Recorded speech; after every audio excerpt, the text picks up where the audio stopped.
Bonsoir et bienvenue pour ce 11e épisode d'Anime Time. Du coup, on perd pas de temps, si vous êtes prêts à avoir un anime qui nique des mamans, je vous présente aujourd'hui Kill la Kill.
キルラキルest un seinen créé par le studio Trigger, réalisé par une équipe de personnes dont je vous mettrai le nom juste là.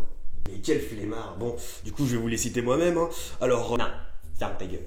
Ce qui est un peu spécial avec cet animé, c'est que l'apparition du manga et de l'animé était à peu près simultanée.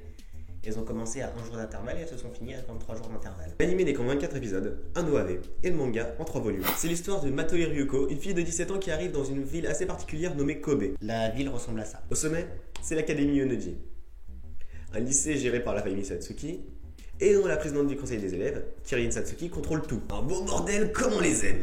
Pour parler un peu de Ryuko, son père est mort assassiné lorsqu'il est revenu à Kobe. La dernière chose qu'elle a de son père, c'est une moitié de paire de ciseaux, dont l'autre moitié appartient à la personne qui a tué son père. Elle recherche donc le meurtrier de son père pour pouvoir sympathiquement lui niquer sa race. Un détail assez particulier avec l'Académie Yonoji, c'est la présence d'uniformes spéciaux, appelés uniformes Goku, 100 avec 1, 2 renforcés ou 3 étoiles. Ces uniformes définissent deux choses. Le statut social de l'étudiant, s'il n'a pas d'étoile sur son uniforme, il habite dans les bidonvilles, s'il a une étoile, il habite dans les quartiers, on va dire à peu près normaux.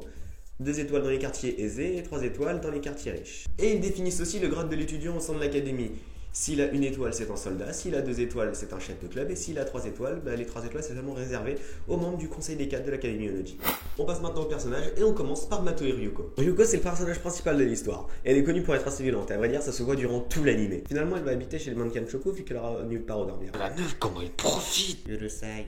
Ensuite, Mankan Choku Mako. Mako, elle est hyperactive, elle est folle, elle exagère H24, mais c'est un personnage qui est vraiment très attachant. Et elle va sympathiser avec Ryuko d'ailleurs dès son arrivée à l'Académie Yonoji. Ça va un peu la mettre dans la merde d'ailleurs. Et sinon on en parle du fait qu'elle ressemble à Bugs Bunny. Ensuite, Kirin Satsuki. Alors Kirin Satsuki, c'est la fille de madame la présidente du conseil d'administration de l'Académie Yonoji, et elle-même c'est la présidente du conseil des élèves de l'Académie Yonoji. Elle a l'air assez hautaine, sûre d'elle et convaincue que ce qu'elle fait est parfait. Bien sûr que quand Ryuko soit arrivé, ça soit toujours la même chose. Et pour finir, Senketsu. Je ne prononcerai que ce nom. Senketsu. Bah allez, fais pas le con, dis-leur direct. Mais attends, mais d'où tu coupes les mots dont je parle? C'est moi qui fais le montage, je te rappelle. Il y a trop de moments cultes dans cet animé. Vraiment. Il y a trop d'extraits que je pourrais vous montrer. Du coup, je vais vous montrer quelques extraits de baston, mais je vais pas pouvoir faire plus. En conclusion, après analyse, Kill la Kill, c'est un animé à 2 vitesses. Il commence rapidement, il ralentit petit à petit, et ensuite il repart sur les chapeaux de roue niveau progression de l'intrigue. Il est lent, c'est casse-couille. Il nous laisse le temps de comprendre tous les points du background et de l'intrigue. J'avais de grandes attentes à propos de cet animé, vu qu'on me l'avait conseillé en me disant qu'il était vraiment génial.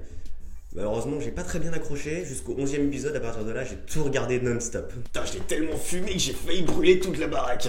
Faut prendre le temps de regarder cet animé pour l'apprécier. L'intrigue est assez développée, mais elle est pas très vaste. Elle tourne vraiment autour de la même question. Néanmoins, elle a le mérite de nous tenir en haleine pendant toute la durée de l'animé. Nous tenir en haleine? Mais t'as oublié que tu pues de la gueule, mec. Le background est un peu plus complexe, mais au niveau de la moitié de l'animé, il y a plus grand chose à comprendre. D'où le fait qu'on puisse tout comprendre facilement. Et pour ma note personnelle, ce sera 5 étoiles. Il y a rien à redire sur cet animé ni des mamans. Il y a le lien dans la description, foncez le regarder. Enfin, après avoir regardé Shakugan no Shana, bien évidemment. C'est sûr, Shakugan no Shana, c'est mieux. Je suis d'accord avec toi pour une fois. Si vous voulez bien vous la fermer tous les deux.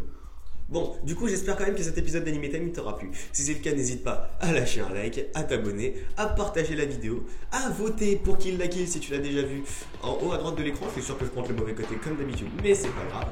J'espère quand même que cette vidéo t'aura plu. C'était Ender, je te laisse, je te dis à la prochaine. Ciao.